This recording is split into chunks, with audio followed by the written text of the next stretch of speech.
All right, I want to take a little bit and explain how I create my flight track art. I don't know if that's the best name for it, but that's what I call it, flight track art. So I started doing these a couple weeks ago, and like for instance, here's the first one I did. This is the Pepe the Frog meme. And this one took about an hour to complete. This was probably not the best choice for the first one to do. It's very detailed, and maybe start off with some easier ones, but this one turned out pretty good. Second one I did, I just did this yesterday. This would be a great one for a first one to do. It's a little easier. This was a light bulb. Very simple line drawing. This was 42 miles total distance, and it took about 30 minutes to complete. It was pretty simple to do. So I've had a few people ask me, how are you creating these? Are you just flying along and looking at your EFB and just tracing the flight as you go, or just drawing the flight as you go? And the answer is no. I mean, maybe you could do that. It would be really difficult. The way I do it is I create the artwork ahead of time, I import the artwork into Foreflight, and then I literally just trace the line as I fly along. So one thing I should mention is I use Foreflight, and everything I'm about to explain is with using Foreflight. Maybe it works with other EFBs like Garmin Pilot or some of the other ones. I'm not familiar with how those other ones import KML files. That's an important component to this. If they can import KML files and display them on the screen, then great. It'll probably work just the same way, but this is going to be based on using Foreflight. So a couple tools you're going to need is, of course, Foreflight. You'll also need to use Google Earth. It's a free download. It's pretty easy to use. That's what you're going to use to create your actual flight tracks that you're going to bring into Foreflight. And then you may need to use an image editor. Like, I use Photoshop, but there are free ones out there. You can even use Microsoft Paint. Just something that you'll use to crop down artwork that you find that you want to trace, maybe resize it or something. So with that said, let's dive into it. Let's see how these are done. So the first thing you're going to want to do is pick your artwork. And what I like to do, at least when you're starting out, this is going to be the easiest way to do this. Just go to Google and search for continuous line drawing. And then select the images option. And then find a line drawing that's going to be easy to do. Now some of these are going to be, obviously don't lend themselves to this. So you want to look for a simple one. For instance here, these lips, right? In this case, this is great. So a continuous line drawing, think of it, it's a drawing where the paper or the pencil has touched the paper, drawn the entire drawing without lifting up. And that's effectively what's happening when you're flying your flight track. Your flight track is being left behind you as you fly along. You can't stop it, pick up and move somewhere else and start again. You would leave a line between those 2 points. So a continuous line drawing is effectively what you're doing when you're flying these. So in this case here, you would start your flight here, you would follow along, and you fly this entire path, and then you would exit, and there's your drawing. So continuous line drawing is where you want to start. You can eventually pull in other pictures and drawings and then kind of do your own continuous line drawing, which is I'm going to show you how to do that in Google Earth next. But for now, just pick something simple, search for continuous line drawing on Google Images, and there you go. Now for today, what we're going to do, this is going to be fun. I've been talking to Mark Patey of Best Tugs, and he's been wanting to do one of these. And he thought it'd be a great idea to do his Best Tugs logo, and I thought that would be pretty cool. So he sent me some information on the area that he wants to fly this logo, and I'm here in Google Earth in his area where he'd like to fly it. And I've already prepared the Best Tugs logo that I want to put in here. So when you're in Google Earth, go to the area that you want to fly your logo, and then go to Add Image Overlay, and then browse out and find the logo that you want to do. So here's the Best Tugs logo that we're going to use. Now, right now it's too large. We need to shrink this down a little bit. The size of the logo or the artwork that you're going to fly is going to be dependent on a few things. Primarily the range of your aircraft, how long can you stay in the air, and the speed. So I think for most cases, guys are going to be flying in the 90 to 120 knots range, let's say. In that case, and maybe you want to be in the air no longer than like an hour, hour and a half doing these. If that's the case, you're going to want to keep these at around a 5 mile by 5 mile size. Now, obviously, the more detail there is in the logo, the longer it's going to take to fly. So in this case here, we're going to size this down to about a 10-mile square. So once we have the logo in here, we can click and drag it in Google Earth and place it how we want. And then we can grab the little corners, the little green corners here, and we can size it accordingly. So in this case, I'm going to want to put it, let's see, I want to put it about like so. This is about a 10-mile range. I don't know if you can see there's a very light bounding box right here. That's about an 11-mile by 11-mile box that I've already pre-drawn on here that is kind of letting me know where I need to fit this. Now, unfortunately, as you can see, like I can stretch it non-uniformly. Google Earth doesn't let you constrain the artwork. At least I haven't been able to figure it out how to do it. So you kind of have to make sure you're constraining it proportionally. So here we go. That looks good. I'm going to say that's what we want. Now what I'm going to do is I'm going to turn the transparency down to where it's just ghosted a little bit, to where I can just see it about like so. I'm going to hit OK. So now it's locked in place. The logo is there and it's ready for us to do the tracing. To begin the tracing part, we'll up in Google Earth here, we'll click the Add Path icon. That'll pull up this window here. Let's give it a name. I'm going to call this one the Best Tugs B logo. And next thing you want to do is come over here to Style and Color. It's going to default to 1. Set this to 5, and that's the stroke width of the line that we're going to draw. When it's at 1, it's a little difficult to see, so I like to increase this to 5. Don't hit OK, because if you hit OK, then that doesn't allow us to draw the path. We actually need to draw the path now. So what we'll do is we'll come over here. We get a crosshair on the Google Earth view, and we'll just start our first point a couple miles out. We want a nice straight lead-in line. And actually, I'm not starting over there. I've changed how I want to do this from what I had mentioned before. I'm going to start over here. I kind of sketched how I wanted to do this on a piece of paper because it's a little challenging trying to find where you don't have to double back over and cross over part of the artwork. And I had drawn it once before and I wasn't happy with it. So I'm going to refer to my cheat sheet here. So I'm going to start over here. You want a nice straight line, a couple miles long. That'll let you establish a good course and get in lined up with the first line in your artwork. And then a couple things here. So let's just go over real quick a couple tips on using the polygon tool in Google Earth if you're not familiar. You create your polygon by tapping.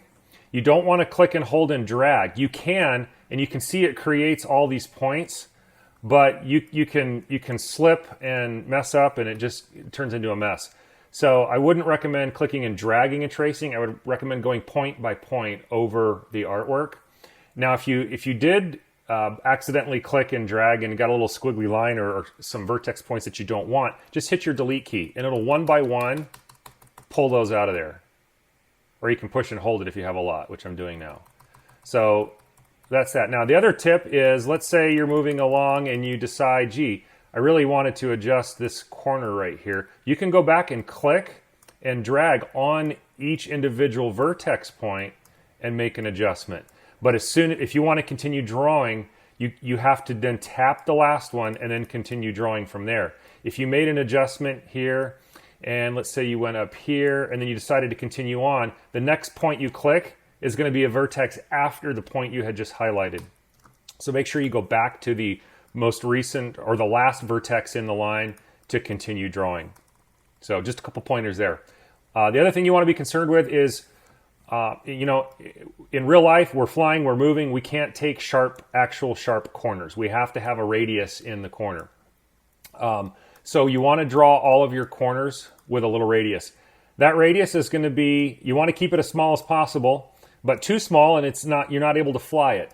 What I found is a good rule of thumb is take your speed in miles an hour or knots. It's close enough, it doesn't matter. And multiply that by 4 and then divide by 2. And that will give you your radius in feet. So for instance, let's say you're doing 100 miles an hour. which is a little fast. I think you'll find yourself around 80, especially in the turns, but let's just say for round number, 100 miles an hour. Multiply that by 4, that's 400. Divide that by 2 is 200. That's going to be your radius in feet. And I find that works pretty good as a rule of thumb. If you can't really maneuver your airplane aggressively at slower speeds, you might want to do something like multiply it by 5 or 6 and divide by 2.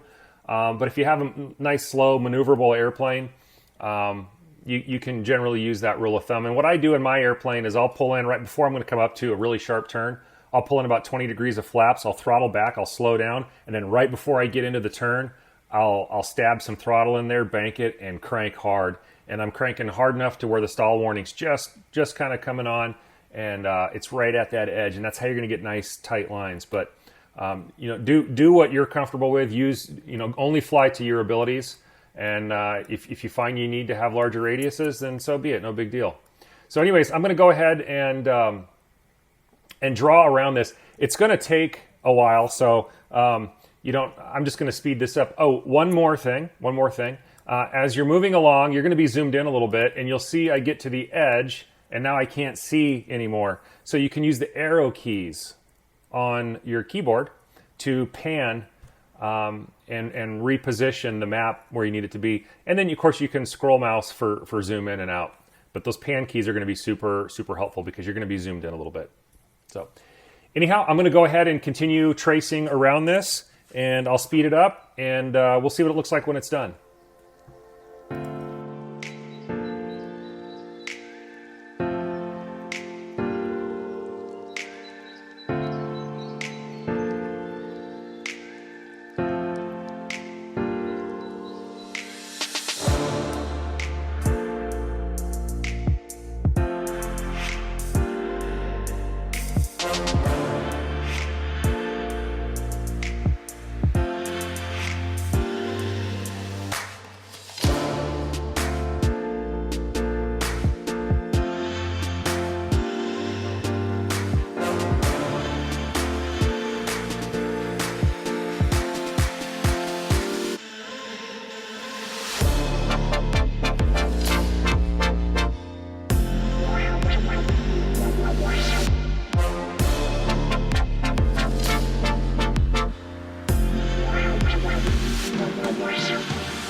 This is what I've ended up with. Once you've finished drawing all of your vertex points and created your flight track, then you can go ahead and hit the OK on that window there. That closes everything out, and then you can have a look at what you have. I can turn off this shaded reference logo, and what we're left with is our flight track line. That's the line that will be flown. In this one here, we just had some minimal crossover between elements. Obviously, we had to have some, it looks like here, here, and then one here. So not bad, not bad. We entered, on this case, we enter the logo from the west heading east. We fly everything, and then we depart the logo heading north. Sometimes I like to try to make it where I can have a lead-in line, fly the logo, and then fly out the opposite side. But this artwork just wasn't going to let that happen without having some long crossover line between 2 points, and it just wasn't going to look good. So, a lot of times, depending on the artwork you have, you get what you get. So there we go. So now that we've created the flight track line, the next step is to bring it over to Foreflight. And for that, all we'll do is once we've closed that window, this is the layer that it lives on here. We can just right-click that, save place as, just keep it that same name. You can do a KML or a KMZ. Either one is fine. I do KML. and then we'll go ahead and save that. And now the KML has been prepared and is ready to import into Foreflight. To get this file into Foreflight, what you'll do is, I'm on a Mac, so I would do this differently than if I was on a PC. I can use AirDrop, which is how I'm going to transfer it to my iPad. If you were on a PC, you would just email the file to yourself and then open up on the iMac or on the iPad, and it would give you the option of what you want to open the KML file in, and you could select Foreflight. But I find it's easier, it's quicker certainly, to use AirDrop because it goes right into Foreflight. If you have Foreflight open while you're doing this, is the way I found the best way to do it. So I have Foreflight up on my iPad and open right now. I'm just going to take, on the one Finder window, I've got AirDrop selected, and I'm going to send it to my iPad here. And I'm just going to take the KML file. I'm just going to drag it right over via AirDrop. I just got the confirmation on my iPad that it was successfully imported. And that's it. Now to view it, I would just pull up I'd hit the More button, go to Custom Content, and then it's going to show up right there in the Custom Map Layers. And here it is here, Best Tugs B logo. And I would show on Map, and there it is. So now this is ready to fly. At this point, you would get your aircraft in the air, get position for your lead-in line, and start flying, and do the best you can to stay on your lines. It's generally pretty easy until you get some really sharp corners and sharp turns.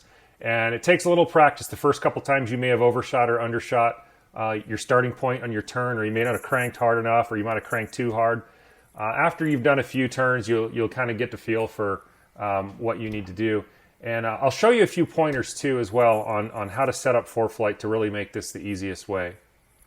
So the best way to set up your iPad in Foreflight to do this is, I like to turn off if you like to use the sectional view, you're going to want to turn that off, because as you can see, it's just too difficult to see your tracing. So I turn that off. I just go to the aeronautical view only, and maybe turn off like the roads, and just where you're really just looking at your track that you want to fly, your track artwork. And then the next thing you're going to want to do is go to the More, go to Settings, and what you're looking for is, there we go, track vector you want to turn on, and then you want to set your track vector length to, I use 2 minutes. 2 minutes is good. That's kind of dependent on the size of your artwork, but at that 5 to 10 mile square that I recommended earlier, the 2 minutes is good. What that is that puts a track vector line ahead of your aircraft on Foreflight, and it shows you where you're going to be in 2 minutes.